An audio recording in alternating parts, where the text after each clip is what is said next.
This is for the nerds, this is for the brainiacs, this what we deserve. Go ahead and play it back, you ain't gonna touch me, you not gonna do nothing, you are not above me, I bet you wish you was me, I know it, I know.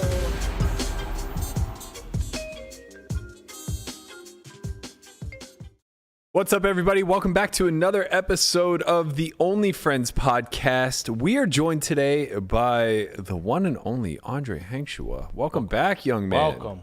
Hi, guys. Am I your number one right now? Yeah, I mean, by default, I think. Yeah. I love being the number one to the host. Yeah. It's a good role. You know? Yeah. I personally hate it. Well, you're the number two to the host. That's just because you're number one to Conrad. If it was like somebody else, Right. you probably wouldn't care as much. Yeah, it's difficult to show deference to the LMA9 crowd. To the LGIP LMA9, let's get it poppin', incorporated LLC. Which you can't incorporate. Which you can't incorporate. You can't both incorporate and be an LLC. But you can get it poppin'. He has gotten it popping. He's really getting it popping. From what I saw on his IG, it's his third bullet already in this main event. How rich? 5,200? I think Tom's one is actually getting it popping. He popped his kings right off, didn't he? Oh, poor guy. Oh, poor Conrad. Poor bastard. Yep. Queens beats kings, runs out of straight. Such is life. And of course, he flopped the set, too. Yeah. So he looks like he's dead. Mhm. Just like super dead. Yeah. Bink, bink. Well, we'll see you later, Connie. They Back did. in there. Best of luck to you, young man. I think Corey and friend of the pod, Jamie Kerstatter, are both playing today. They were smart enough to take day 1A off. As we all know, the Brigada will suck you dry if you give it the chance to. I missed out on my $50K donation that usually comes annually every January this year. Decided to forego that one. Yeah. Maybe You can always donate in Florida. Nah, I figured I'd go to Florida where I'm in cash everything. There you go. Looks promising. Yeah. Probably be the chip leader with like 50 left, finish 33rd. That's so spot on. That feels about right. Can that not happen? Can you Yeah, just like win? I could just, bust. No, can you win instead? You can just bust. Not cash. Right, not cash, bust. Look, Day I'm trying one. for the above average outcome, man. Yeah. I do well in Florida. I do very, very well to win 1.5 buy-ins on average. Nah, that'd be really good. You won more. You did well last time. Last time you went, you got second in a tournament. I'm being sincere. I always make money in Florida. Or not always, but like I have a lot of cashes in Florida. I just don't. I've never not cashed the 3,500 in Florida. 1 for 1? 1 for 1. Yeah, okay.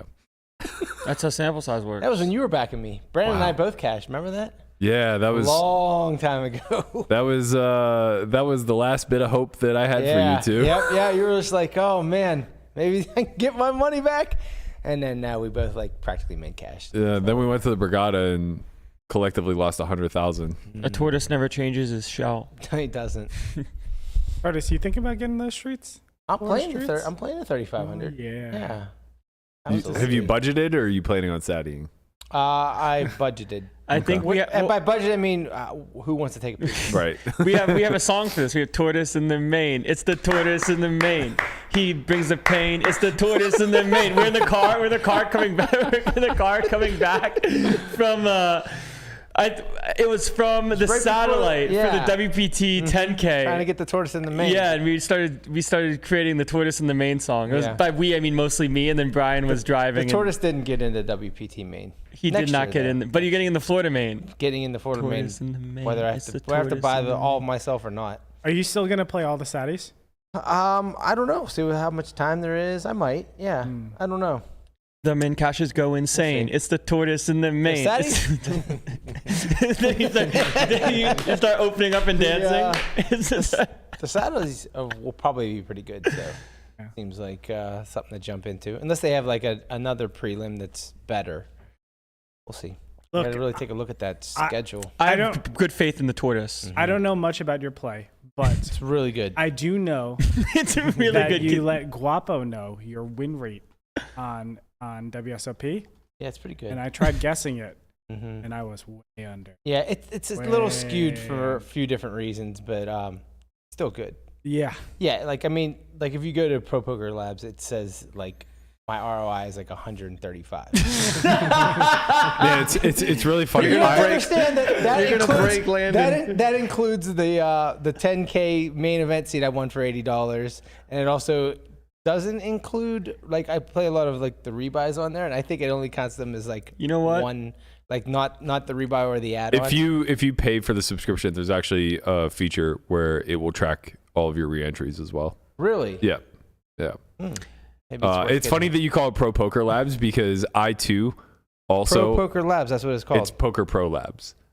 Poker Pro Labs. Yes, you're right. But I always get it wrong to the point where like I'm literally on it right now. Sorry, Poker Pro Labs. I'm literally on the site right now, and to get there, I said to myself, "You always get this backwards. Search the right thing this time." And I go Pro Poker Labs. While you're there, I'll plug in Sulfur Brian. Sulfur what you get. Bry. Let's see what Sulfur Brag got. I, for one, think that your ROI for Sulfur Bry is too low and that you're due. Ooh, maybe. do theory. What do you do for? I think you're. Well, that He's might due be to win the main. Okay, Due average to win the main. Tortoise in the main. average buy-in $20. Not bad. Total winnings 54,000. Jesus Christ. Total profit Are you kidding me? total profit 31,000. Average profit $26. Not bad. So he has a You 30 win a buy-in and a God half every time you damn. click the enter button? Yes. Yeah. It's That's the why I tortoise thought in the main. Here's the tortoise in the main. In the main. Bro, Brian, you're so Get good. Brian in the fucking main. I'm selling at 1.5. Brian is gonna sell out so fast this year. Operation Tortoise Town. Let's go. Let's go. Crowdfund the tortoise. Sneakily. Yeah, slow and Sneakily steady good. wins the race. I've been telling you. Haven't I been telling you? The tortoise moves at his own pace. The tortoise in the main. I'm gonna make a song now. I have to do it. Yeah. See, the thing is that I never win, but I min cash every single thing I play. So that's Just money back always. Yeah. It sounds like you should just take out a loan. Sounds like you should. Brian's definitely Yoda in this spot. Landon, you're 100% Anakin. And then obviously that would make you Obi-Wan. You haven't seen Star Wars though, right? I did when I was like 4. Oh, okay. Why am I not Luke Skywalker? No. This Because is the main character wins. well, Is he not the main character? Luke Skywalker is you don't win. Oh, so Lamana's Luke Skywalker? no. No. Lamana, I'm Yoda. Lamana's Yoda. I'm always green. I'm always green somehow. He's Anakin. Uh-huh. And then you're Anakin's the new ones. I don't know who that is. well, His brother, the maybe? older, newer ones. The episode 1. Right. Anakin is Anakin Darth is Vader. Oh, Does that okay. mean I'm Chewbacca? Chewie? Oh my God. You look like a Wookiee, Yeah. But you are Obi-Wan Kenobi. which is the robot? No, That's he's C-3PO. He's like the mentor. he's the one that like, he's the mentor. He kills himself Oh, so that yeah. he can be in Luke Skywalker's head. Oh, perfect. Yeah. Yeah, that sounds like me. That's He your also role? trained Anakin. Right. Sure. So, Yeah, this sounds like me. I feel like Chin would be Anakin, though. Well, oh, Maybe Chin's just Darth Vader. You're No. you're Anakin. Chin's the Chin's evolution. Bro, you're on Chin now. no, Palpatine is the emperor of the dark side. yeah, this Of the Sith. basically The Darth Sith. Vader's Boss. mentor. Yeah, Sure. yeah. Star Wars fans losing their minds. Yeah, that's true. Butchering Star Wars. The featuring irony the is OnlyFans that I podcast. don't remember anything from Star Wars. I know very little about it, but I do get most of the references because I was a huge Spaceballs fan. Yes. And it was just My Schwartz is bigger than Howard your the Schwartz. Schwartz. the entire movie was just an entire it was an entire spoof Spoof off of- on Star Wars. Yeah. So This is Spaceballs. yeah. Yes. You never heard of Spaceballs? I've heard of it. I've never seen it. Oh, classic. It's just so it's a parody Star Wars. One of the greatest directors of all It's time. so 80s and it's so great. Mel, Just like the tortoise in the who is it? main. Mel Brooks? Mel Brooks, yeah. Yeah, he really was into the. Wait, did he? No, it was what's his face from All in the Family. Did The Princess Bride?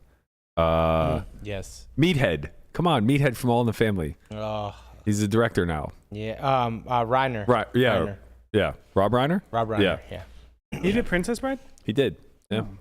Well, I know that same main actor did another Mel Brooks movie, Robin Hood Men in Tights. Oh yeah. That's probably what He was also the lead in Saw. In the original Yes, Saw. yes. Yeah, but he was like chubbier then, a little bit older. Yeah. Yeah. Little right. And he was I don't in, remember his name. He's a Brit. Yeah, he was in X-Files too. Oh wow. In the later seasons. Never in the saw later that, seasons, yeah. obviously. Too much for me. Guapo, I sent you my login for Poker Pro Labs. We'll probably need that at some point, but before we get to all of the controversy, let's call it, around this past $7,777 high roller bracelet event The online. quad 7. Call it a Yeah, the 7K. quad the 7777. Before we get to the controversy surrounding that, there's a few things that I want to discuss. First and foremost is we do have an update on the health of Damar Hamlin. It seems as though he is stable, but still critically ill, according to the update from the Buffalo Bills. It seems as though he's everything seems to be intact as long as they're continuing to heal. He's neurologically intact, which is the biggest thing. That means his brain is functioning the way it should. The doctors just had a press conference. I was watching it before I came over here. And they said that he's communicating, obviously not verbally because he's still on a breathing tube. So they want to continue to let his lungs heal, and hopefully he can get off the breathing tube soon. But he's able to communicate through physical thing. He can shake his head yes or no, and he can actually write on. He was, communicating through written. He just had a pen and paper. He was writing things down. It's funny that the first thing he asked was, "Did we win?" So but that's good. He's like he's fully there. He understands that he got hurt in a game and he wanted to know the outcome of the game. That was like his main concern. So it's really good to see that. They said he's not out of the woods yet, obviously, and he's still slowly recovering. But these are all good signs. It's good to see that. Hopefully, he can make a full recovery. We'll see. Yeah, it seems as though they still haven't in his hands and toes and right. They still haven't diagnosed him. They said they're still running tests. Yeah, because someone asked if it was Mochio Cortez or Cor. We'll never get it right. Yeah, whatever that was called. But that and they said we're still running tests, so we don't know if he had an underlying issue or if it was what happened to what was the hockey player's name that happened to? Chris Pronger. Mm-hmm. He was actually did an interview yesterday, and they were asking him, what was it like, and he said he just when he got hit with the puck, he just felt like this sharp pain, and then like dizzy, and then he just woke up in a hospital. He woke up. He said, see the difference with him. Because he went on to keep playing and 12 years after that, and he started breathing right away on his own. Oh, so that was a huge difference. He said he woke up and had no idea, was what is going on, and he just saw the banners on the rafters, so he was awake and conscious while he was still on the ice and started to breathe on his own again, which obviously, was less severe than what happened to Damar. So, but yeah, it's crazy. Hopefully that he can make a full recovery and live a normal life. Yeah, it's a scary thing because obviously things like this happen in sports all the time. It's you don't want to make too big a deal of it as far as being the overreactionary crowd of saying this is why football should be banned and everything else. Okay, maybe there's a debate there, but things like this happen all the time. We look at these elite athletes and we see them as impervious to anything human. It's going to take a Mack truck to take these guys down. But there are so many stories throughout the course of history. We look back to Len Bias in the 80s, who had an underlying heart condition, as well as I believe he was a bit of one for the nose candy, and then ultimately had a heart attack and died on the court. Henry was mentioning a few soccer players have gone through the similar thing where they were hit in the chest and kind of passed out on the. We see it all the time where freak things happen that you don't want to be a part of the sport, but it may be. But the idea here is obviously, hopefully, he just speedy recovery.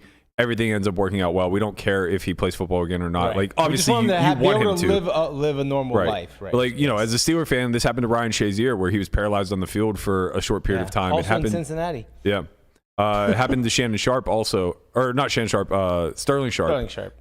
Where they were temporarily paralyzed, and Sterling made a full recovery. Ryan Shazier made close to a full recovery. He's probably 80%, 90% to where he was, but it cost him his career. And at this point, like, obviously that's the least of anybody's It's a concern. secondary thing, right? For sure, yeah. But yeah, hopefully he does have a sort of Chris Pronger-esque type of return, and this is all just formalities when it's all said and done. But yeah, the lack of lungs working is kind of frightening, especially But they since said they are improving and getting stronger. So yeah, yeah. I guess maybe it's like not wanting to put things public, but I'm kind of surprised that there hasn't been more of a inclination towards a diagnosis. And I imagine they just don't want to speculate publicly. That, and I think they just, these things take time, and Sure. so like, I believe the doctors when they said that they're still running tests, and they don't want to be like, say like, oh, it could be this or it could be that. Yeah, that's what I mean. Yes, it could, but until they have all the tests done, then they're not going to. Better to say when you know it. Yeah, listen, as a huge fan of the show House, I'm very well versed in how diagnostics go. Yep. Never seen House. Oh I know of it, but I've never seen it. Greatest television show. Aren't there like infinite seasons? Wait, of that is show? it better than How I Met Your Mother? Yes, significantly better than How I Met Your Mother. Debatably better Very than different. Dawson's Creek. Wow. Now Very we're talking. debatable. Now we're talking Close. upper echelon of Joey TV shows. Potter, man. You know what ruined Dawson's Creek? Tom Cruise. Tom Cruise ruined Katie Holmes. There's a difference. What ruined Dawson's Creek, and I'm sure that it was that time or that era where everybody wanted to be edgy and kind of like do the. Her ending up with Pacey yeah. is the most. It would have been like Friends ending with Rachel and Joey getting married. Like, what the fuck is going on here? Yeah. You have a simple script to stick to, man. They fell in love when they were 15. They spend the entire show, will they, won't they? They finally hook up, and then she lands with Pacey? Yeah, the Office, they tried to fuck up Jim and Pam's whole thing, too. Yeah. Where, like, she's like he was going to cheat on her, and then she started finding interest with one of the cameramen that was doing the documentary. Like, they broke the fourth wall. And so, like, yeah, I don't know. I think, like... Well, they tried it in Friends, too. They tried to fuck up Ross and Rachel, and then everybody stopped watching season 9. Right, and they're exactly. like, It's like, okay, when it was Joey and Rachel. Yeah, like, I think these shows, they get to a point, they run so long that they just have to, like, try something different because... or else it's just the same thing. They need something new, and I think it's one of those things where you get a little too flop. close to it too. That's the best shows. Just say, you know what, we're done. Like, this is where the show is, and it ends. We're not going to try to drag it on for 3 more seasons and have it just be 3 terrible seasons. They're just like, this show has run its course. It is great how it is, and let's just end it now. There's less money in that. The real irony is that by trying to be contrarian, you actually end up being exactly the same. Friends did a plot line with Joey and Rachel ending up getting together, and they steered away, and it finally was Ross and Rachel. Dawson's Creek did Joey and Pacey, and that was like the finality of it all. How I Met Your Mother, after like it almost followed identically to the Friends script. Right. Same thing, like the whole love interest was between Robin and Ted, and it was will they, won't they forever. They finally got together, and they broke up, and it was still will they, won't they, whatever. And then she fell in love with Barney, who was like a secondary character, and then ultimately married him in the final season. And basically like they did this time lapse then thereafter, where in like the last 3 episodes, a decade had passed, they had gotten divorced, and now Ted and Robin got together, and it was the shittiest ending of all time. It was so fucking lazy. Yeah. It was just like, don't go through the rigmarole of a secondary character getting the girl only to have the rug pulled later so that the love interests that are supposed to end up together. All right, I'm on one, but that was a very important information that Matt wanted to get to. Look, that was. I've had enough. Okay, you're not new. You're not unique. Just fucking. You start with 2 people who are the love interest of your show. You end with 2 people as the love interest of the show. Even if it costs you 3 or 4 seasons of some boring ass shit where other things happen. It's amazing how we can go from Damar Hamlin to How I Met Your Mother. Well, here we are, Brian. Okay. Now, what are you gonna do about it? What are you gonna do about it? It did that in Wonder Years too. Kevin got with Winnie. I think at the last episode, they were like making out in a barn, and they're like, yeah, I met her up, and her husband and her kids. I have to interject. Yep. He kissed Winnie on the very first episode in the park. Oh. Well, yeah, that's what sparked the love interest. Yeah. But they didn't end Andre's up saying together. they didn't end up together. Oh, okay. That's Also, by the way, I like how Guapo just comes in. we're with just knowing gonna keep he's- doing 6 degrees of separation. Yeah. Winnie and Joey Potter both made appearances on How I Met Your Mother. Did you know Well- that there was like a theory that Marilyn Manson was? Yes, Yeah. Paul. Yeah, Paul. They I looked heard a that. lot alike. Yeah. That is funny. There's also a theory that Marilyn Manson removed 2 ribs to suck his own dick. Yep. Heard that one too. Okay, hold on. Let's roll back because I know another one now. Fred Boy Meets Savage. World. 100%. You know it. Fred's, Yeah. this is Fred Savage's brother. Yeah. Yes. Yeah. How did him and Topanga spend any time apart? I have no clue. Insane. Topanga was a smoke show. Smoke All show. her life. To be fair, in Boy Topanga Meets was World, they bad. did it a little bit more. They just created hurdles for them, right? Like they never really saw anybody else. Yeah. I don't think at any point there was like a substantial boyfriend girlfriend dynamic. Like it wasn't like she started dating Sean. That would have just been. That would have been terrible. I would have turned the show off. Yeah. By the way, did you watch Girl Meets World? I did not. Worth it. Can't Really? believe Disney canceled it. As an adult who should be embarrassed to say that show was good, lived up to every bit of the hype that you could Bussin' imagine. for real, for real. Wow. For real, I know for they real. brought back a lot of the characters. Almost all of them. Wow. Angela came back for a couple episodes. Sean was back for most of the seasons. Corey and Topanga obviously were married. It's their daughter and he's the teacher now, so he's in Feeney's role. It was great. Wow. Can't say enough about it. It was fantastic. Oh my God. Wow. Yeah, this is the first episode. Yo, this is W Riz. Landon, this is where it all begins. This is where you I become remember a watching romantic that. at heart. I remember watching that when I was younger and thinking like Winnie is an absolute smoke show. This is the girl of my dreams. Yeah. And then you Gorgeous. get into your villain arc, and then you pretend that nothing's real and nothing matters. What is wrong with you right now, Landon? Yeah, that's like season 7. It would be funny that Give or if back take. in the 80s, like your brain actually used the term smoke show. Yeah. Yeah, I was 6, man. I was like, this girl's a smoke show. On one at 6. Have you guys Got seen that dog in him at 6.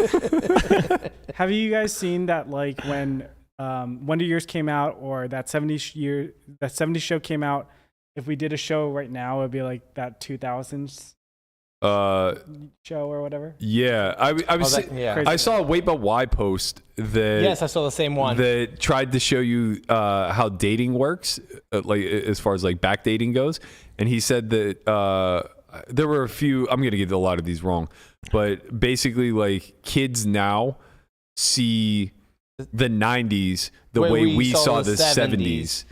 Or maybe the 60s. And then we like the 70s the way we saw like the 50s or like like No. That's what it was. the Back to the Future, right? Like Yeah. if Back to the Future happened now, they would go back to the 90s. 1993. Yeah, Oh. and kids now see Instead of going back to 1955, we go back to 1993. That's It's so crazy. wild. right. So kids now see the 90s the way that we saw the 50s. That's 30-year gap. crazy. No, well that's not a 30-year gap. Yeah. Kids now, or I guess No. the way we Yeah. saw the 60s. Yeah. Yeah. So like Yeah. if a kid's 10 now, Mm-hmm. it would basically be like a 20-year gap, Yeah. which is pretty insane. Mm-hmm. 90s don't feel that far off, man. They don't. They do for Landon. Montel Jordan was like Landon was around for one of the 90s. The last one. 99. Last one. Snuck in. He snuck in. 90s baby. lucky for you, man. Can you imagine if you had missed the 90s? What an era. Ugh. What an era. Amazing. Yeah. Yeah. I'm convinced that Guapo is actually like 1,000 years old because if you look at his younger pictures, he Mhm. looks exactly the same. Maybe Yep. put on a little bit of weight here and there, but he goes in and out of his child blood sucking times. So Man, we talked about it pre. Guapo and I are going to get back on the... We're gonna get on On the serum. Guapo's going to take the super serum and become He-Man again. Man. Guapo, do you have any pictures that you loaded up right now? No, Oh, no, I would man. never do that. None of his I pictures would are safe for never work. do that, yeah. None of I them do are have- safe for Actually, I work. do have a video I can load. Oh, Let me really? Let me get right on that. I would love to do some editing Forget on that being- video. I would Yeah. love to do some editing on that video so that we can make it PG. There's no way. There's literally no. There no is. There way. is. We would just have to do like a lot of cropping, but then just do a hyper zoom on Guapo's Guapo's face, when yeah. he smiles at the camera. Forget being demonetized. We're just going to get straight banned. We could just show that image of the face and say, what is Guapo smiling at? No, yeah, honestly, like you could show the image of the face and turn it into a GIF where like the comic glasses come down and Thug Life just shows up. Bro, we could So we good. could have that as an emote in the chat. Just the Guapo face. Yeah, the Thug Life Guapo face. I Yeah. love it. Man. Jeez. Transitioning to all things poker, I want to give a huge shout out to young Jeremiah Williams, who started this streaming challenge. He's on day 4 of trying to turn a 50K bankroll into 200K. I'm not exactly sure of what the strict rules. Why are you laughing? Andre. Oh, Andre was shocked at this challenge idea. I see. I'm not sure what the strict rules are as far as like the 50K bankroll goes. Does he have to abide by like strict bankroll management? I have no idea. I think he just can't he's go. YOLOing it. But like if he goes busto, he loses, right? Loses Like I don't what? think he is buying. Like he just loses the challenge, All right, and then he has to probably start it again. Crazy or something. reload. He has more than 50K to his name is what's very Right, important but to understand. like he's not going to take 5K and then play quarter 50. So I guess that's what I'm asking is like he's obviously not going to not play quarter 50 or 50 100 if it runs on WSOP. Like Yeah, that might not be. He's a professional. He can't pass on those He spots. probably just wouldn't consider that as part of like the challenge, right? If he yeah. says I have 10 if I have 5K, I have 10 buy-ins. Make some sort of stipulations it's like for a it. separate bankroll. Right. I mean, he is playing 10-20. That's still pretty aggressive for Yeah. 50K. Yeah, I mean, I think he just sits. I think he just gets the YOLO whenever he wants. we had him. We're gonna have him on next week, I think, when he's feeling better and he can kind of talk All right, about we're it going to grill himself. him over this. Yeah. Yeah. We'll say what rules do you have? He's going to say none. We'll say we fuck it, we ball. Fuck it, we ball. Yeah. He's balling right now. But yeah, he's doing really well. He won 13.6K yesterday, playing heads up 5-10 and 10-20 on WSOP. It's pretty good. Yeah, so he's up to $73,500. Guapo was saying that on his stream, he was saying like best case scenario he could do this in a couple months. Worst case scenario it takes him like a year. I think like For 2 weeks. yeah, I think if he sun runs, like it's very conceivable to do this in like a month. or less, Yeah. possibly less. I mean, if you are shotting quarter 50, right? If you just sun run the entire time and quarter 50 runs a Well, bit. it's just a matter of if it runs. Yeah. Yeah. But if you're playing 10-20, I mean, we've seen 50 buy-in months before. For sure during COVID when quarter 50 was running daily, I for sure went on 150K swings in shorter periods of time than a month. Yeah. Like for sure had 150K like weeks. Fuck, I had a 150K session versus MJ Perry. And also versus That was a 1-2, but yeah. no, 51. 51. Yeah, and also versus why am I forgetting? Acro? Sports cards. My man, Blaznik? Blaznik, yeah. You played Acro too. Yeah, that was a Jesus Christ, how big was that final pot? 80K? It's a lot. Yeah, so that was like an 80K session just at quarter 50. Is that the straight hand? You got like Yeah. 10,000 big blinds in? Yeah. That was One of the wildest deep stack hands I've ever played in my life. Like, thank God I had the nuts and didn't have to think about anything. All I had to think about was fading. It was like, I'm just going to keep putting in raises, and whatever this man is doing, I hope I hold. Raises and praises. It was definitely a lot of raising and praying, for sure. It's weird when poker, like, no matter how good you are, at a certain depth, whenever, like, a big pot is brewing, it just distills down to, like, how fortunate am I going to get based off of whatever mistake is being made? Yeah, or how fortunate am I going to get when I have a nut flush draw and he bets really big and the heart comes off and it's clean. Right. Yeah. I remember you posting that in chat and just thinking like, you know, a lot of people are just going to look at this hand and see it for the hand, but you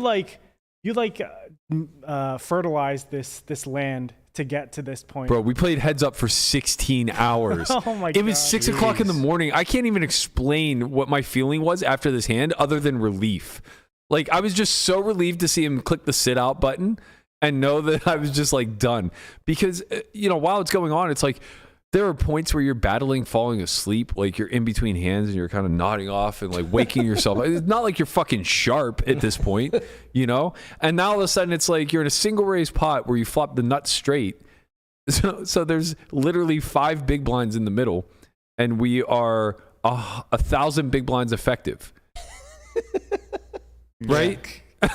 and there's 5 big blinds in the middle. And this hand gets it all in somehow. Prior to the river, Andre. Prior to the river, we were all in. It was on the turn, right? It was on the turn. Yeah. We were all in on the turn. He had like a combo draw. He turned a combo draw. Yeah. He had a naked 9 on the flop. So I believe I had I think I had 8-9 of clubs. Or sorry, 8-9 with the 9 of clubs. Or the 8 of clubs. It had to be the 8 of clubs, actually. And it just came 5, 6, 7. And I'm sorry. I don't want to be reductive. This was a 3-bet pot. He did 3-bet me. Okay. Makes it a little bit better. There's 20 blinds in the middle. And we're probably 950 effective. Oh man. But yeah, it was just XPR is 50. Yeah. So that was your biggest online pot was 80K? Probably not. That was your biggest big blind pot? Yeah, for sure the most big blinds I've ever won on a pot. Because the flop went just bet, raise. Yeah, raise. so I don't want to give away too much, but basically after 16 hours of play, I was just this guy auto c-bets all boards. And he c-bets, and I was just well, what a time to have the nuts. I already think that he's way out of line. So I put in a very small raise, and he puts in a huge 3-bet. And then I 4-bet click, and he calls, and then the turn is it gave him I think it was the queen of clubs maybe. You gave him a flush draw. Yeah, I gave him a combo draw. And he just blocks, and I raise again, and he jams. I'm call. Call, please. And I'm just I was literally on my porch outside watching the sunrise, going, please don't do it to me. Wow. It reminded me of when I played my biggest online pot, when it was 6 a.m. right before my flight to Florida, January of last year, when it was 50-100, where Sean McCarthy, Turbo on WSOP, back 5-bet jam 7s, where I had queens and other guy had ace king for just a 45K pot, right before leaving. And then the game just fucking snapped just after held. that. Yeah, board comes 10-6-3 queen. And I had the big pot I think the bigger pot was with sevens. Right, so he's dead. Right, so he's dead, but you're still always fading the jack for the other side pot where the guy had 5K or whatever. Yeah. And it's just it doesn't feel real when it's online. Right, it's just numbers on a screen. Yeah, it's just digits. It's just a high score. Exactly. It's just a high score, but then it's a high score where you can go to the cage. And yeah. Once you get the money in your hand, then you're whoa, this is a high score. Oh wow. You did scoop though, right? Yeah, I scooped, and there was the memes everywhere, the cat jams everywhere. It never gets old, man. There's always gonna be that heart pumpiness of just playing big pot poker. Yep. Right. You just always, and I don't know if it's about the money itself or just the adrenaline of winning it. There's a little bit of a difference, right? Because I guess financially, if it's a big pot, it's a lot of money that without the giant chunk of money behind it, the adrenaline wouldn't be there. Right. At least not in the same way. That's for sure. So it's definitely a little bit of both. Man, high stakes poker is fun. Yeah. Yeah. Speaking of high stakes poker, Might have to bring it back. WSOP. The WSOP is kicking off. Transition, Brian. WSOP is kicking off a circuit series starting tomorrow. Oh shit! I think it's 2 weeks long. I think it literally carries us into our trip. So there's a pretty high likelihood that I'm going to play a bunch. Even though I don't really want to do either, to be honest. Oh, come on. I don't want to play and I don't want to stream, but I can't see a reason to play. You want me to play for you? No. Not on your account, on my account. Oh, okay. I was going to say, the tortoise in the circuit main.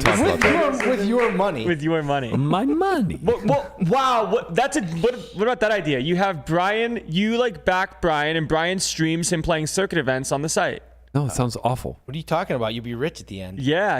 ROI 130%. Okay. You back Brian, and Brian streams on the site. I'm functionally poor after spending all my money on a car. You guys. Okay, perfect. We can we can not lease do out that. the car. You guys wouldn't know a good opportunity if it smacked you in the face. Absolutely based. Bro, your average buy-in is $26 for now. The circuits are $500. $20. Oh yeah, you're right. His ROI His is ROI is 26. That's right. My ROI is 136. His Not- ROI not- is not- unlimited. Not according to this. What? No. No. No? You might have just been looking, or maybe I was only looking at this year. Maybe. Yeah, it's only 130%. Those are rookie numbers. You gotta get those up in this racket. Let's see. Mm-mm. What do we got? What do we got? It's a tortoise review. How do I use this thing? I mean, I'm on the free one. It says ROI 129. Sorry, I must have lost a couple. You're crunching some numbers. The tortoise stock went down a couple points. Went down a couple. Yeah, it's weird. I can only look at it year by year. Oh, but you didn't play 2021. No, not too much. A little okay. bit, right? No, Yeah. not too much. No, not at all. You literally don't have a single cash. Mm-hmm. My yeah, you have a 50% ROI in 2020. That's when he was learning. 375% ROI in 2019. That's what I hit. That's what I hit. Yeah. The all-in satellite for the main. Yeah, just absolutely mashing. This year, it's got to be somewhere around 60. Your average buy-in is very consistent. Very consistent at $26 to $27. Yeah, you're right. Your average profit's 38.5, and your average your ROI is 141. Mashing. Kids out there in the streets. Damn. Kid is out It's there the tortoise in the streets. streets. It's the tortoise in the streets. Bro, tortoise is gonna win the main in Florida. I fucking pray. Let's go. You'll have a piece. I'll have a piece. I'm functionally broke, but I know a good investment when it smacks me in the face. Yeah, I do think I'll probably end up playing for sure some of them. I don't know how much of my time I could dedicate to this, because basically I have to like sacrifice an evening. But if I play, I imagine I'll have to stream. Yeah. Just seems to make sense. Maybe I'll hit up Jeremiah and see if like there's something we can do where we like dual stream. Sounds fun. I don't know how we could practically go about doing that, but it seems like something we could potentially do. Yeah, because during that time Poker Go Cup stuff is starting, so I'm gonna play the circuit stuff until Poker Go Cup starts next week, and then play those. Yeah, it seems like a good warm up. The first one's tomorrow at 4 o'clock. It's a turbo, 215 turbo. So I have to play on time. I don't like a tortoise in a turbo. Tortoise is good in the turbo. But you go fast. Yeah, it's okay. You're still Actually, slow why and did steady. I just said I have to play on time? That's so silly. No, I Use don't. reg. It's a turbo. I max late reg. Yeah. So I will not be streaming tomorrow. Yeah. I won't stream any of the ones that I max late reg, but maybe I'll stream Sunday. That seems like your most- only emergency final table stream, maybe. Well, I could. Yeah, No promises. I've done that.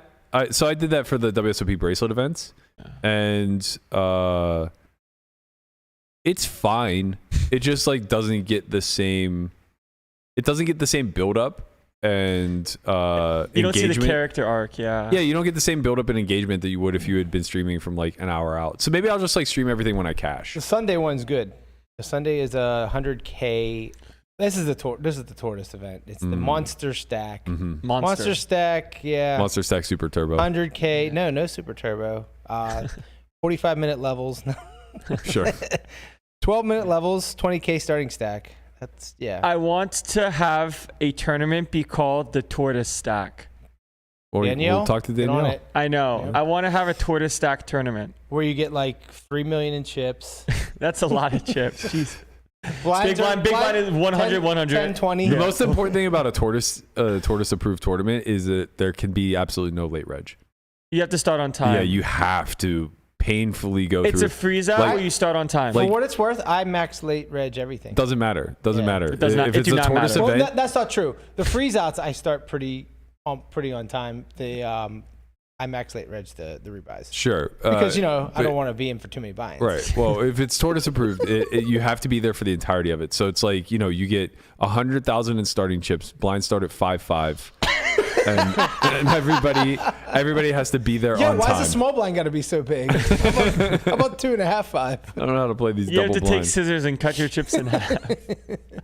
Oh my God. So yeah, hopefully I will be in the streaming streets a little bit in the next week and a half or so. So stay tuned for that. Keep a lookout. I'll let you guys know on social if and when that's going to happen. While we're talking about WSOP and call it feature events, so to speak, there's some news reported yesterday from Jermey Ausmus that the JStrizza. The JStrizza account was banned indefinitely from WSOP.com. I don't know if that carries a ban then to the live venue or not. Usually their policy is banned one place, banned all. So I think, as the summer approaches, we'll probably hear more from JStrizza if he is indeed banned. He didn't seem to have much to say yesterday. He replied once in Jeremy's thread, I think. You okay? No. You gonna throw up on camera? Maybe. That croissant man came back to bite me. Oh God. That's rich. That's Coming rich from you. coming from you. I can't even find his reply, but basically he said like one thing like, here it is. He said they won't even tell me why they made this decision except in an email that says business decision. I called for weeks. Nobody would call me back. I beat you straight up and your allegations are wrong. Losing with dignity is a better quality. You should work on that in 2023. Jeremy said, bro, ask around. I've lost with dignity my entire career. This is literally the first time I've ever accused anybody of cheating in 18 years. I only bring it up to update the people that you were banned, not to try to argue my case any longer or anything like that. And additionally, Dylan Lynn jumped into the thread and he said he had a similar experience for himself this year.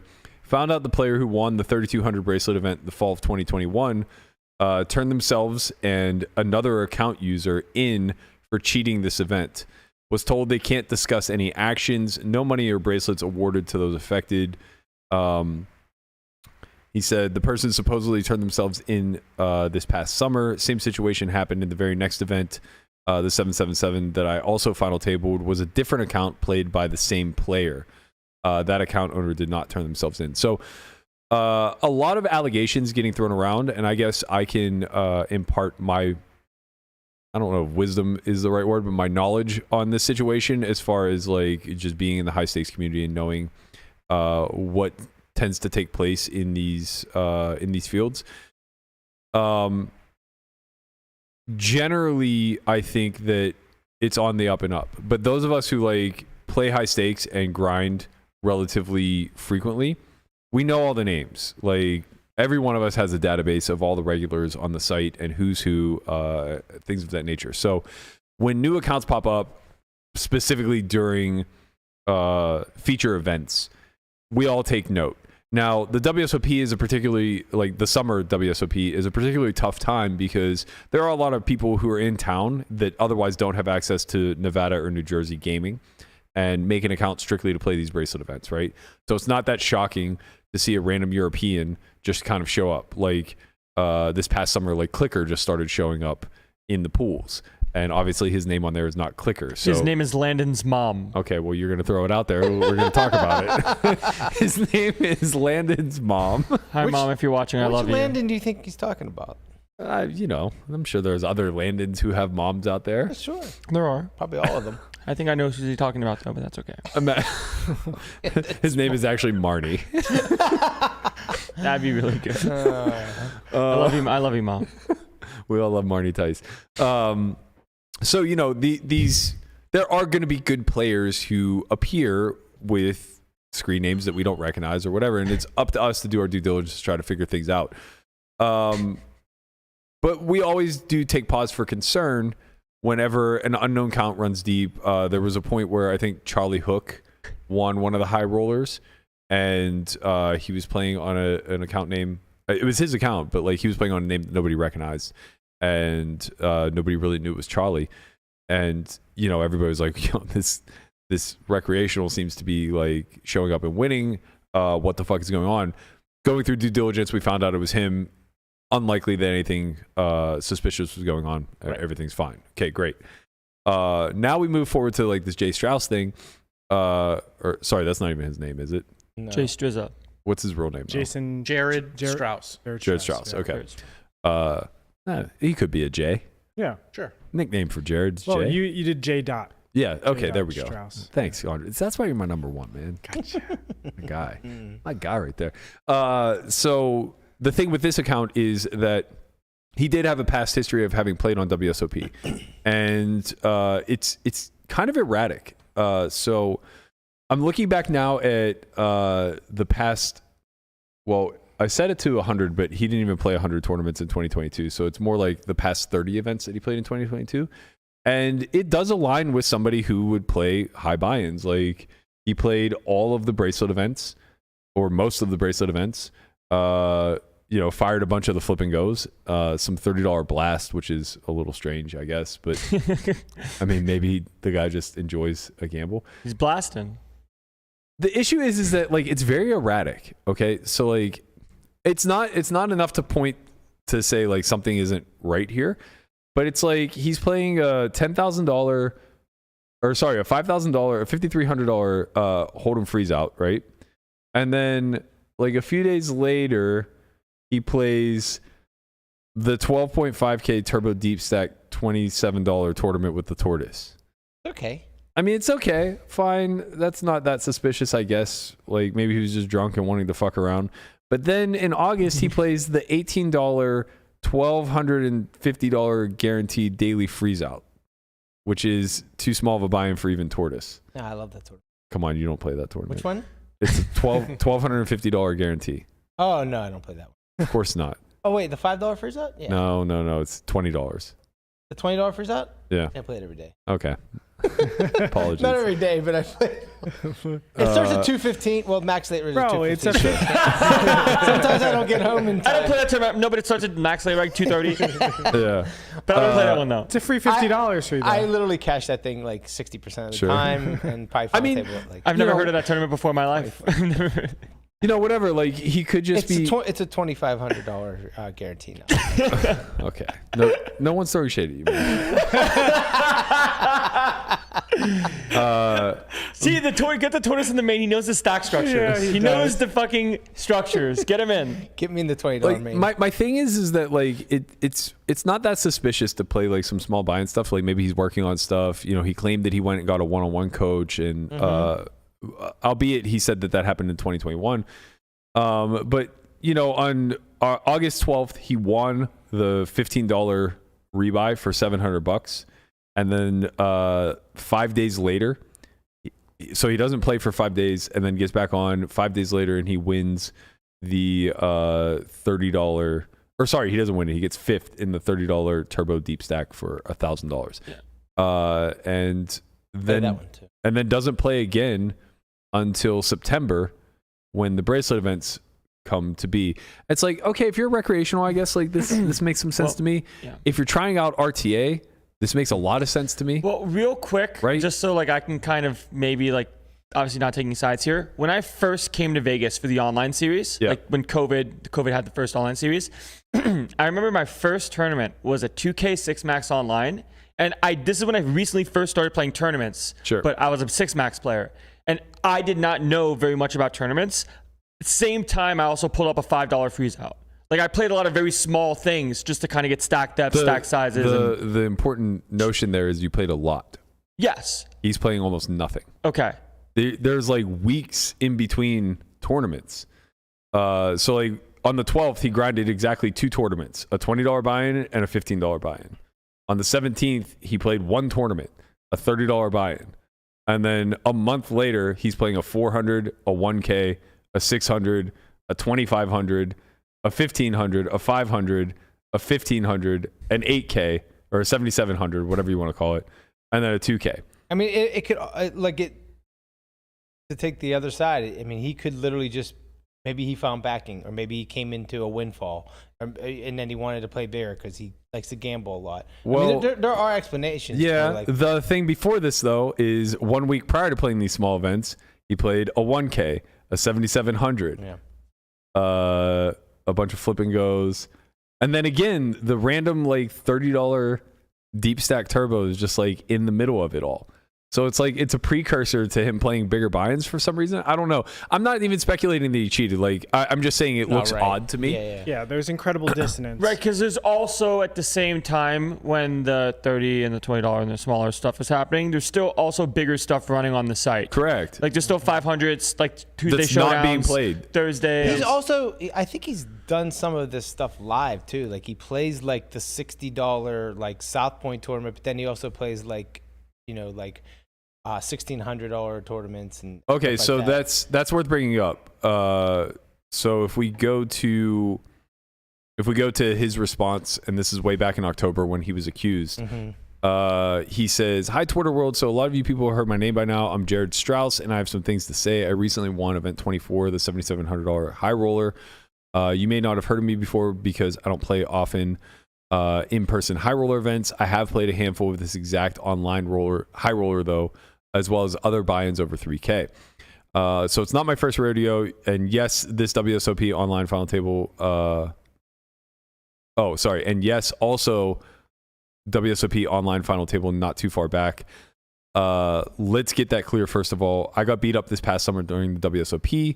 I took a step back to work on my game. I watched countless hours of poker for months, as well as getting personal one-on-one private coaching. I felt it was time to get back in there when WSOP had what now seems to be an annual online bracelet series. Okay, so he's saying that he got beat up the summer of 2022 and then took some time off before getting back in there for now the fall online WSOP series. And I mean, it seems like that's consistent. I mean, if you look at like his online play during the summer, he played all the bracelet stuff. Yeah. He had one cash. Someone mentioned something like, "Oh, he didn't play at all in the fall WSOP." But I mean, that could be as simple as he didn't want to get vaccinated. I don't know. I'm just speculating. But there's a lot of people that didn't play that event for certain reasons. Yeah. Let's see what his online play looked like around that time. So lock in. We're Detective Matt is on the case. So he played 2 events during the fall online series of 2021. So while the live one was taking place, he played the 7,700, did not cash, and then he played the $700 tournament and did not cash. I think that there were more online bracelet events though that fall other than those 2. So it is a little bit surprising that he didn't play more. But he did play the 7K, so it's not that like wild. He also the summer prior in the summer of 2021 played 3 online bracelet events, all in the $500 buy-in range. But prior to that, his buy-in level is very, very, very small. It's mostly like tortoise level buy-ins with a couple 500s thrown in here and there. And I think Landon's point was a little bit worth taking note of. All of these days where he's playing like these small buy-ins, WSOP is running like $250 buy-ins, $500 buy-ins, 109 buy-ins, and things of that nature around these events. So it's not like as if he had nothing else to choose from and was just choosing to play small because he wanted to get in some volume.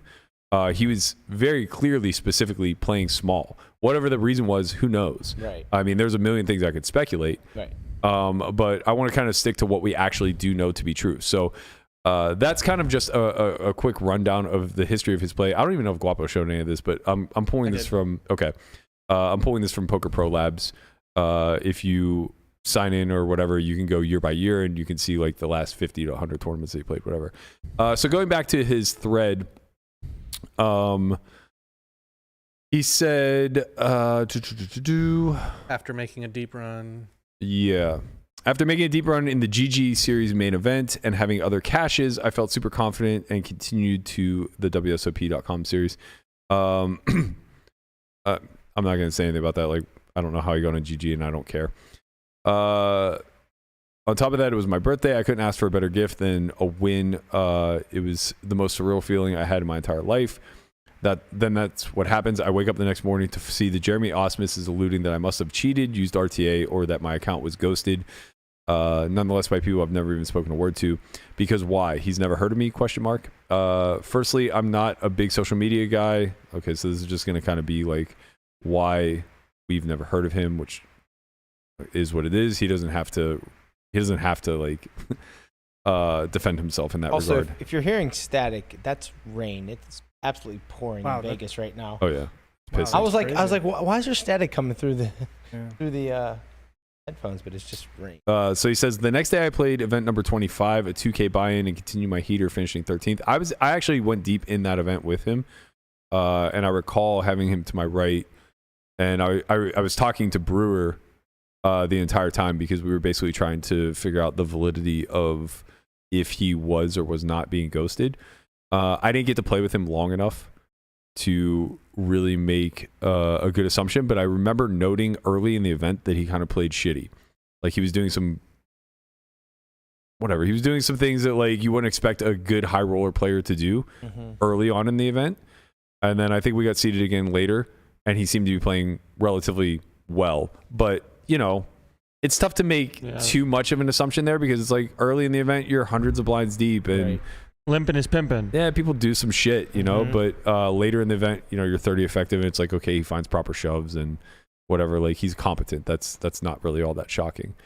Yeah, it's weird when like, not in this case, obviously, but like someone starts like limping a bunch and like you see like deuces or whatever, and then like just button big blind for like 20, you see them jam deuces and it's like, yeah. Whoa. Yeah. So he said, I was super stoked to play the 3200 the next day, but when I logged in, my account was locked and suspended. I immediately called WSOP to find out what the hell was going on, and they didn't tell me anything or give me any reason as to why I was banned. I received a phone call the very next morning, and they asked me a ton of questions, including hand histories. I answered and recollected most of what was asked and gave the best answers I could. However, many days it was after the win. Keep in mind, I played a ton of hands, multi-tabling, and playing other tournaments. That's not true unless he's talking about on other sites. Like we can go back and look at his 2022 history, and he only played one event each of those days on WSOP. Yeah. I mean, like you said, it could be other sites. Yeah. What other sites? ACR. Yeah, it could be. I mean, the schedules don't align. You know, these WSOP events are late. They don't start till 5 p.m. West Coast. There's also just really good tournaments that go on at the same time as these. So it's like if you're multi-tabling, it would show up on WSOP as well. Right. Like, again, he's passing on the $500 six max. He's passing on the 250. Right. Like and $100 sometimes even too. Right. Probably more. There probably would have been like other notable events because they always do a great job of scheduling other like high buy-in events around high rollers. So, I mean, if you look at my play, for example, like here, we'll go and look at what I played those same days.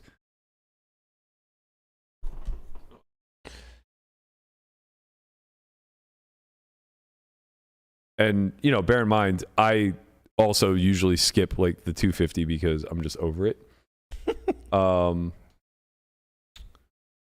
So this would have been like October-ish. Where's the 7K? Did I even play the 7K? I might not have.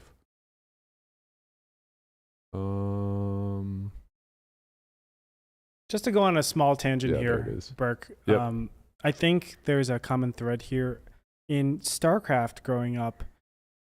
This is StarCraft Brood War, StarCraft 2, professional video gaming. We would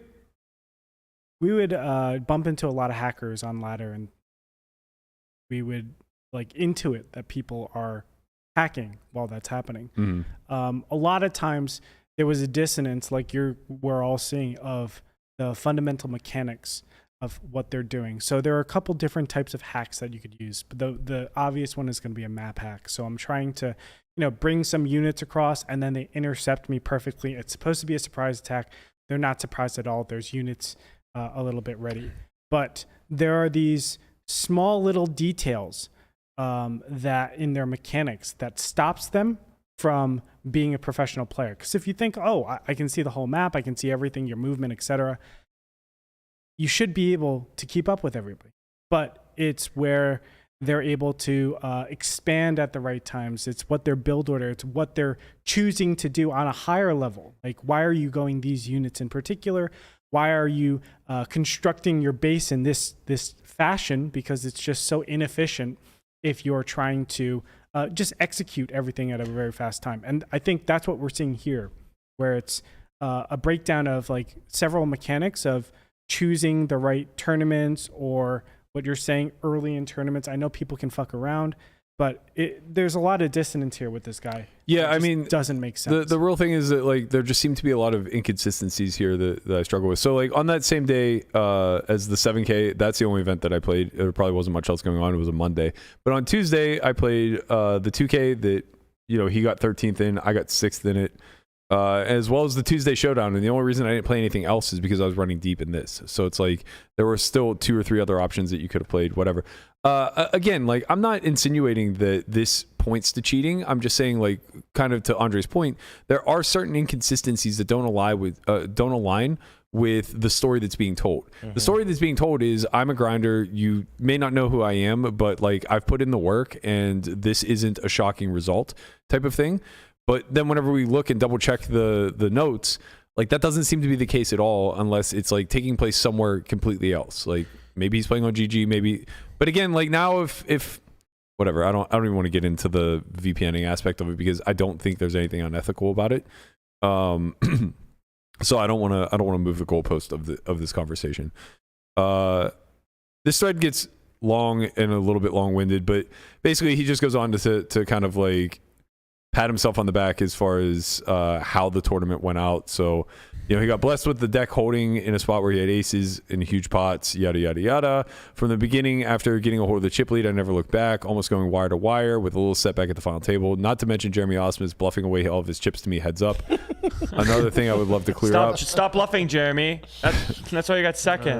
Another thing I'd love to clear up is I spent countless hours at various casinos playing some table games or poker. South Point was one of them. For those giving me shit playing at that point, firstly, let's look at the timestamps of when these most tournaments took place. It was basically peak COVID when casinos weren't running any tournaments. So again, there's a lot of inconsistencies here. First of all, it's like to insinuate that like you didn't cheat because you held the chip lead wire to wire and Jeremy bluffed off his chips is like he bluffed away. It's just a very wrecky thing to say. So it's like fine, again, like you're welcome to be a wreck who got lucky in a tournament, but like that's not the narrative that's kind of being put out there. So again, it's like another slight inconsistency. And then when he talks about like playing South Point Casino because it was peak COVID and there was nothing else going on, like that's not true. We can go back and look at the schedule. Venetian was firing 1600s at that time, and it was when the plexiglass was up. So there were other options other than a daily $60 buy-in at the South Point. Yeah, I played that tournament last week. And again, it's like, bro, you're allowed to play a $60 tournament at the South Point. Right, like, yeah. None of this. You don't have to defend yourself in that. None of this matters. What matters is that he's banned from WSOP, right?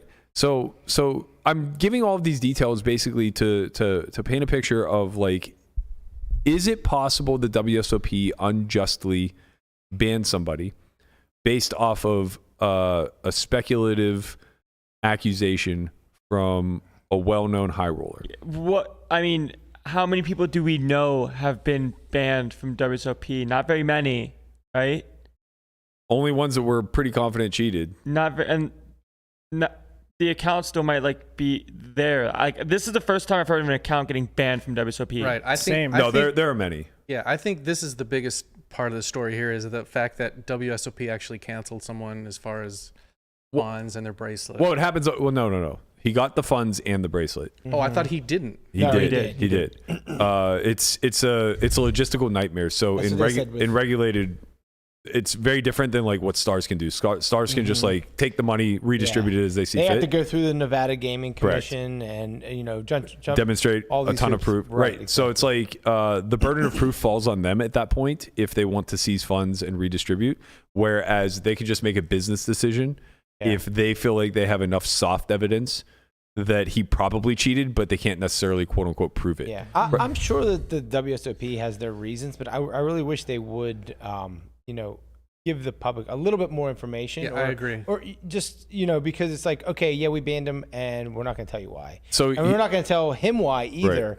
So it's just like leaves people like to just speculate and wonder and like, what was it specifically because of this tournament? Was it something else? Well, we'll never get those answers for two specific reasons. One, legal.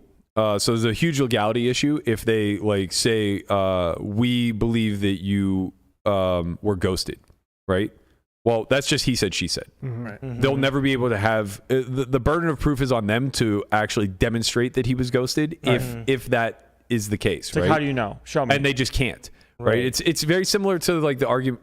I don't want to get back into this, but the whole argument with like the hand, Yeah. where everybody says like the burden of proof is on you as the accuser to prove that it was cheated.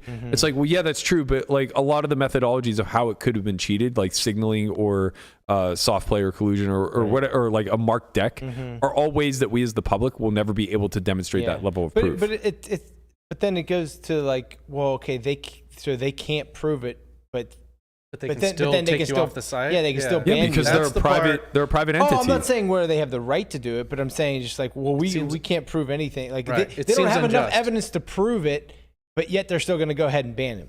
Well, you don't know if they have enough evidence. Yeah, we do, because you said that that they're not coming forward because they're not. There's a releasing more huge information. difference between proving something legally and having enough confidence in something to say that it likely happened. Yeah. There's a massive difference here. Right. Like, and as a private business, you can protect yourself and say, like, I have enough confidence to know that you probably were ghosted, but I can't get a smoking gun here. By what metric are they doing this? So the reason I think this is strange is I would obviously hate to have my account taken away from me as well. It's how I make a living. If I were to bink some tournament or play something that I normally wouldn't play, or I satellited into something, and someone just all of a sudden says, this guy never plays tournament, he's played 5 tournaments a year for the last 6 years, something seems off here. Now, the part that messes with me is Jared said someone called him and specifically asked him about hand histories. I have broken down hand histories with very well-respected poker professionals, and they've cut me mid-sentence saying I sound like Robbie J. Lou when I'm trying to explain what I'm doing. So who's this person on the other phone making this decision as like, well, you know what? It doesn't sound like he knows what he's doing. Well, I doubt that it's a strategic phone call. It's probably more so a recollection type of thing. Well, if they're asking about hand histories, they want to know specifics, right? They want to know what he's thinking. Or they just want to know that you even remember the hands. But that's like actually played them yourself. I could go on record and say that that's like, a problem. I played a tournament like 2 days ago, and you could ask me about a hand, and I have no idea. Like, wouldn't remember it, right? Like, so like you can't, like, I don't know, like people's. It's different if it's a final table. I doubt they're asking about a hand an hour and a half in pre-money. Yeah. It's probably like you're at the final table and this spot came up. It's like you play a hand where it's just like an all-in pre where it's like you just win like a kings versus jacks. And it's like, hey, like, do you remember that hand when you knocked this person out? You'd be like, yeah, I had kings, they had jacks. It'd be something like that. Like, it'll be something memorable, I'm sure. But like, that's not even, I think, the point where it's like if there's some sort of confidence or way that like you have some sort of proof where it's like you saw that maybe some apps were open, like a team viewer or something along those lines. And it's like, hey, it's very possible something was going on, but we don't know how possible, but we're just going to make this decision. That's on them as a private company where they don't have to say, hey, we know this happened. This is why we did what we did. Correct. Right. And that's the point. You're right. And going back to this is the first that we've heard. It's like, well, yeah, that's just it. This is the first that we've heard, but this is the first guy to be banned. No, right. There are hundreds of accounts that are banned. We just don't hear about it because WSOP has a policy from a security standpoint that they're never going to be public with any of this. And right. Do we know specifics of why Jermey or like what his suspicion was of being cheated outside of I don't recognize this name. I mean, we could go back. It would take some digging to go back to like the tweets from the day of, but it was basically just like suspicious play where like someone's plays way too good when they played with them before and they've never seen something like this in their lives. Or like their playstyle changes drastically throughout the course of the tournament. Right. Like, so I was playing him from like maybe 27 tables or 27 people on down. And when there was 3 tables, he wasn't playing like this. And then all of a sudden there's 15 people left, and all of a sudden he just starts playing well. All of a sudden he's 4-bet not all inning with ace deuce. He's and the thing is too, playing like, perfectly post flop with sizes and check raises. Obviously we're speculating, but it's like, say that WSOP caught him RTAing. Well, they don't necessarily want to send him an email and say that, like, we know that you used RTA, because now it incentivizes him to go back to whoever like built him the RTA and say like it's detectable. Right. Like fix it. Right. Yeah. Do a better job of making it less detectable, or figure out better ways to cheat. Right. You know what I mean? So they're never going to divulge any information. Yeah, I get that aspect of why they keep it. It makes sense in house. Like, as the company, you just get to have those things and figure it out within your own. Right. It sucks from our standpoint, right? Yeah, because us as a community, we want to know if these things are happening, who is doing it. Well, I think we want to know the methods. And that's what I'm saying. Yeah. Yeah. I think we really want to be more clear as far as like what we have to protect ourselves against. But again, like in the small high stakes community, we all have a relative idea. So, for instance, when WSOP ran the 10K main event online, where the final table was live and you had to play it out, I know for a fact that there was like a half a dozen accounts that were bought by high stakes players. And like, I don't know the specifics. I just know that it happened, right? Why would you buy an account if that person had to then play it out live? Because at that point, you're at final table. Yeah. And but when all the money's on the line, well, they're not buying your account. They're not buying your account. They're buying competent players. Based. That like just wouldn't otherwise think that they have much of an ROI in a 10K. I like the tortoise in the main. It's the tortoise in the online main buy. You should buy my account. Yeah. I want 120% ROI. I mean, they wouldn't know a good deal if it smacked them in the face. also like, you guys are all going to find out. You'll see. Also, buying your account would be like more of a red flag. Yeah.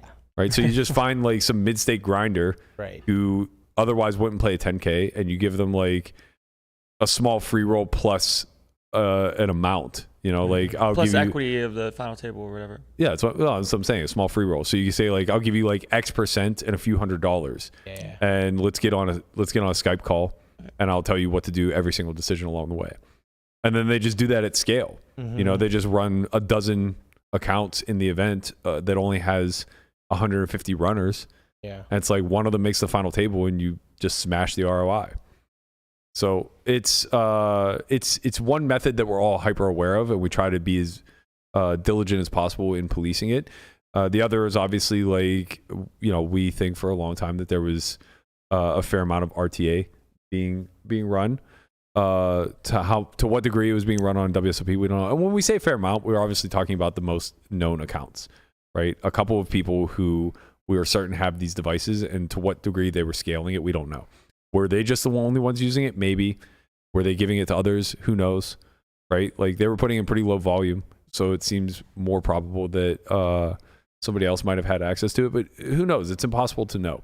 Yeah, so like just to kind of add on to like ideas of like the online stuff that could like happen, like Dylan Lindy tweeted, similar experience for me this year, found out that the player that won the 3200 bracelet event in fall 2021 turned themselves and the other account user in for cheating, was told they can't discuss any actions, no money or bracelet awarded to those affected. And then Jeremy said, oh, I didn't know about that. And then Dylan said, wasn't sure if I talked to you about it before. I read this already. Yeah. But like just from on like, there's other stuff that has happened that. Right. It would be nice. I mean, Dylan obviously knows more than we do, because he seems to know like specific people. Yeah. When he says like, you know, this person was banned after that and then played and final table an event a day or two later. Yeah. So yeah, look, online's far from perfect. Yeah. We already knew that. Like, you go into it knowing that these things are right.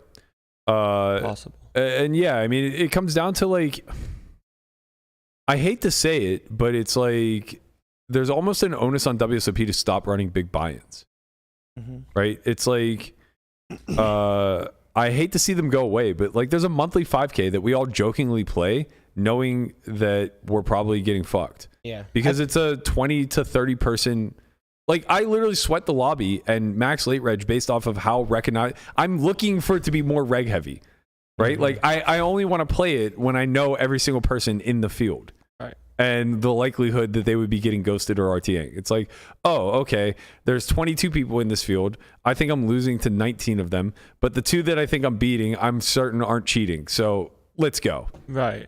Maybe we have a win rate, you know? Like, let's gamble. But then, you know, sometimes it runs and it actually breaks the guarantee, and it might have like 45 people or 50 people or something along those lines. It's like, fuck, man, I don't know 10% of this field. And that doesn't make a lot of sense for a 5K. Yeah. Right. Like showers, you know? I don't know what the solution is moving forward for this. Obviously, it would be nice to get better security, but at the end of the day, like, ghosting is just always going to exist. And the problem is... the $20 freeze outs. That's what you think. I'll tell you that right now. That's what you think. My man JStrizza is out there like once a month just in the $20 freeze out shipping that shit. it's such a good testing ground too, because nobody's ever going to accuse somebody of cheating at that level. But the problem is that I still have 120 ROI. When ghosting was occurring pre-Black Friday, it wasn't that big of a deal because it was just somebody else who might be more competent than the person at the helm. But it's still speculative, right? Like they're just guessing their way through strat. But now, if you're being ghosted, it's 99% likely that the person ghosting you is running sims. Either running sims or just like has some level of RTA available to them in that moment, right? So you're not just getting advice. You're not getting like a secondary voice telling you what they think the highest EV play is. You're getting a machine literally spitting out like, this is the highest EV play according to ICM, do it. Right? And that is very difficult to overcome when the rest of us are freestyling. And also it's probably processed through a filter where, oh, this looks too body, so we're just going to stick with like this sizing. Or even better, it gets processed through the filter of like, okay, well, after having observed 150 hands against this opponent, we're going to node lock this way for the RTA. Sure, yeah. Right? So it's like not only are they potentially getting real-time information, but they're getting it with the caveat of like, okay, I have it locked for when you're playing against Berkey, he's 3% too wide from the button, and we're going to adjust accordingly. So yeah, I mean, like, it's brutal, but it's only affecting high-stakes players, so that's good, sort of. I mean, right. In the general ecosystem of things, like, that's good, sort of. It hurts the scale of everybody. And it's less bad than it being like community-wide. Yeah. It hurts the scale because, the trajectory of growing now, if you're on the low stakes aspiring to get up, is less than. But it only affects a very small fraction of those of us who are in the pools. And if high stakes dies on something like WSOP.com, it's not going to affect the overall ecosystem at all. I mean, maybe a little bit. Like when you get guys like Jeremiah playing 2-5, that's fucking brutal. Like this kid's winning at 200, 400 live, and you have to sit him at your 2-5-6 max table. Like it's tough to have a win rate if you're somebody who's like just properly rolled for only those stakes, But yeah, I don't know, man. Poker's hard in this regard. Game selection is getting tougher than ever. Stick to live. Go to the casino, look people in the face, tell them they suck. It's infinitely better. Tell them they suck. Infinitely better. Agree. Berkey. I'm just looking at these two, like zoned out on their computer and phone. I'm not. I'm just, we're doing some research. He's getting in the main. Yeah. Doing some research. All right, that's gonna do it for us today. I don't know that we necessarily came to any conclusions other than we can't, right? Keep your head on a swivel. There's no conclusion to come. Well, there is a conclusion. He got banned.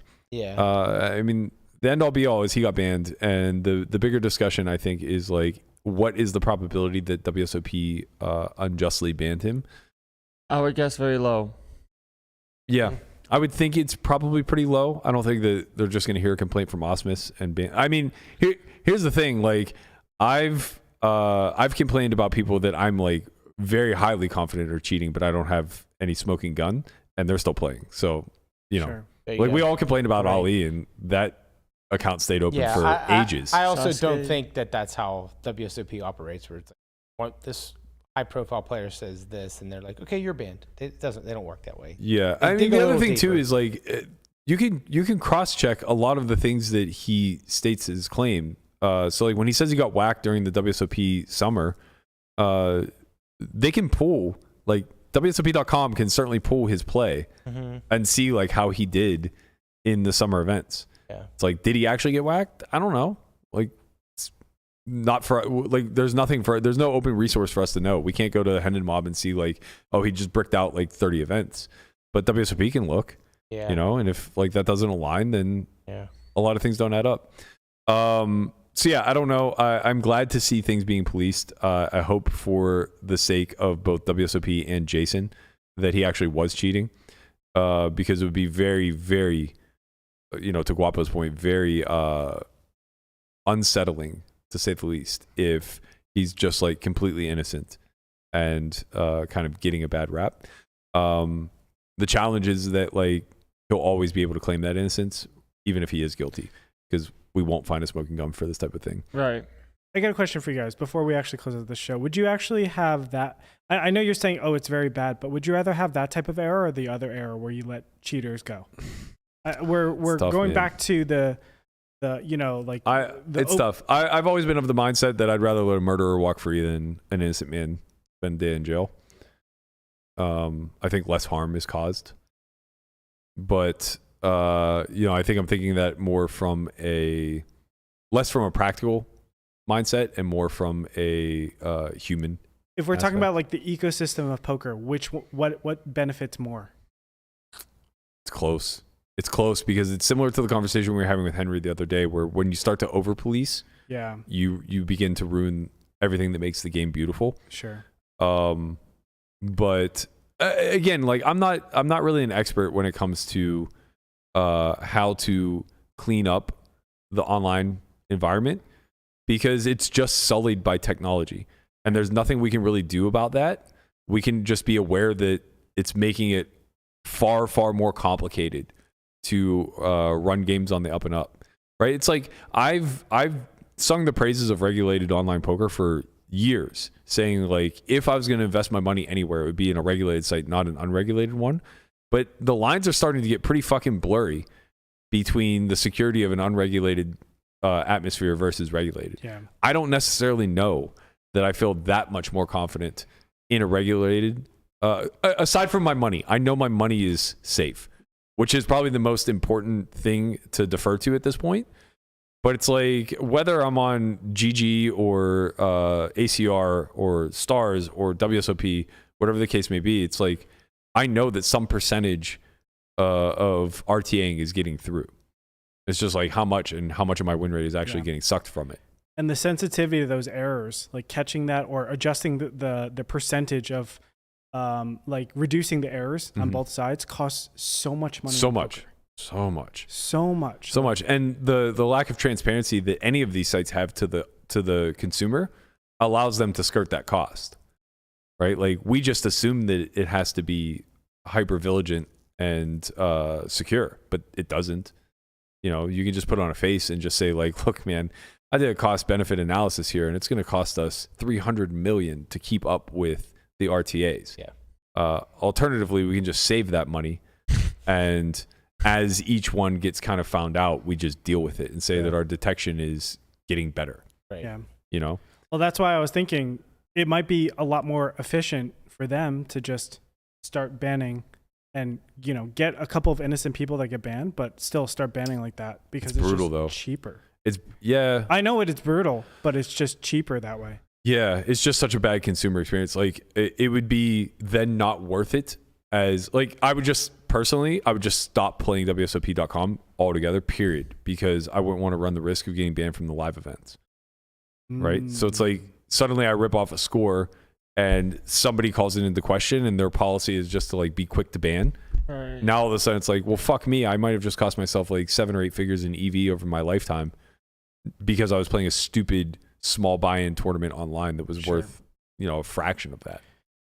Yeah, I think WSP thought about this too. I highly doubt that they did it without some pretty solid evidence. Yeah. Now, it might have been just like, oh, we caught that you had, Team Viewer open while this was going. Yeah, it could have just been like really sloppy cheating. Correct. Mm-hmm. From my point of view, it seems like one of two things is true. Either it was like incredibly easily detected because the ban came quickly. It was very swift, right? It took 2 days.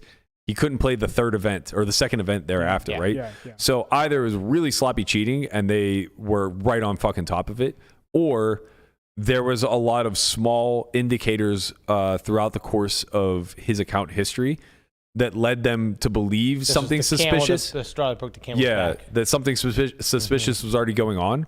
And then suddenly it was just like, okay, enough's enough. Like now that he's being accused, I think we have just cause to kind of go forward with it. Okay, no more Mr. Nice Guy.